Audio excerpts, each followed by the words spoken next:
nikad neću zaboraviti, to je bilo ono, moja naslonjena glava na zid, onesposobljene ruke zavezane, fiksirana za krevet, dok me nije smirila i uspavala injekcija, to je bilo ljubav na prvi pogled. I kako bi bilo sad, da si možda malo bolja, da li bi ti pasalo samo rad, trud i volja? Kad si rekla da sam smeće, mislio sam da se zjezaš, meni nema veće sreće, ali ti to zikr ne znaš, tvoji glupi postupci dovode me do ludila.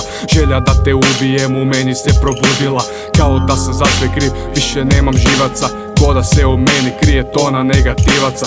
Nije bitno sada kada sve je hvala Bogu prošlo, možda je i bilo lijepo kako došlo tako ošlo. Mislio sam da si prava ženska ti za mene, al sam bolje skužio kako gledaš samo sebe. I ništa ja ne mislim loše, nemoj mislit da te pljujem, al pogledaj bolje stvari, reci glasno da te čujem. Žao mi je srećo, vjeruj meni kad ti kažem, kak sam samo dobra, opet neće skužit da mu lažem. Ma znam da, kako bilo ti je pored mene, mogla si letet volit, zaustaviti vrijeme, ali tebi nikad dosta, vidiš koliko te košta. Šta bi rekla da me vidiš, prešutila bi štošta. Ispran ti je mozak, al si sama zato kriva, zbog pokvarenih ljudi ti nisi bila živa.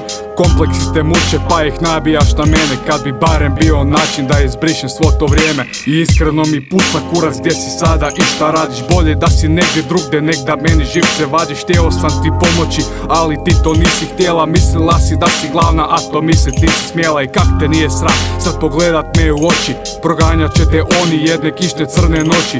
Snage neće smoći preko mene srećo proći, svako jutro nadat će se da ću natrag doći, ali toga nema srce, znaš da nisam ja budala. Pitam se na kraju svega da li da ti kažem hvala, samog sebe jebem što se opće tebe sjećam, ali evo nešto dok ne odem sam da ti obećam. Pamtit ćeš me svakog dana kad ćeš izlaziti stana, vani lijepo sija sunce a ti opet hodaš sama. Svu ti sreću svijeta želim, ne znam kak da to opišem, zadnje slike tvoga lica iz glave si sad brišem. Idi dalje sa životom, dosta te još stvari čeka, al za tvoju tugu sada ipak nema lijeka.